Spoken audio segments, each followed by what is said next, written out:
Bonjour et bienvenue dans cette vidéo un peu spéciale dans laquelle nous allons nous pencher sur les différents modes de cuisson des pommes de terre. Commençons par la cuisson des pommes de terre à l'eau. Les pommes de terre peuvent être épluchées ou non, coupées ou non en quartiers. Dans tous les cas, elles seront mises à l'eau froide salée et portées à ébullition. Comptez 20 minutes pour des morceaux de pommes de terre de la taille d'une noix, 30 minutes pour des pommes de terre de la taille d'un œuf et 45 minutes pour de grosses pommes de terre. Petite astuce, afin de vérifier la cuisson de vos pommes de terre, plantez une fourchette à l'intérieur. Si celle-ci se retire sans difficulté, vos pommes de terre sont cuites. Sinon, poursuivez la cuisson. Passons à présent à la cuisson des pommes de terre en robe des champs. Cette fois-ci, la pomme de terre se cuit avec la peau. Il faut avant tout choisir des tubercules à chair ferme, présentant une très bonne tenue à la cuisson.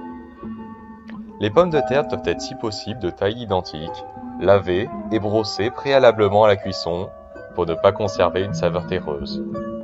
Placez les pommes de terre dans de l'eau froide salée et faire cuire 30 à 45 minutes, suivant leur taille, jusqu'à ce qu'une pomme de terre puisse être facilement traversée par une lame de couteau ou une fourchette.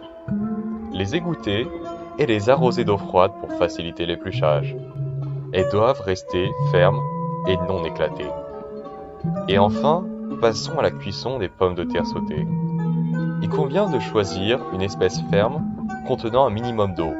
Prenez par exemple les pommes de terre Charlotte, Rate ou Belle de Fontenay. Après l'épluchage, lavez rapidement les tubercules sans les faire séjourner dans l'eau et bien les essuyer en les épongeant dans un torchon ou du papier absorbant. Le mélange eau plus huile ne fait pas bon ménage, donc évitez ce mélange à tout prix. Utilisez de l'huile d'arachide, de la végétaline ou de l'huile de tournesol. Si vous désirez les servir coupés en dés, il suffit de les faire cuire à feu vif avec un peu de matière grasse. Préférez de l'huile pendant 20 minutes. Leur couleur sera le meilleur indicateur d'une cuisson réussie. Cette cuisson conviendra parfaitement pour accompagner un magret canard par exemple. Ceci conclut cette vidéo un peu spéciale. Donc, à vos fourneaux.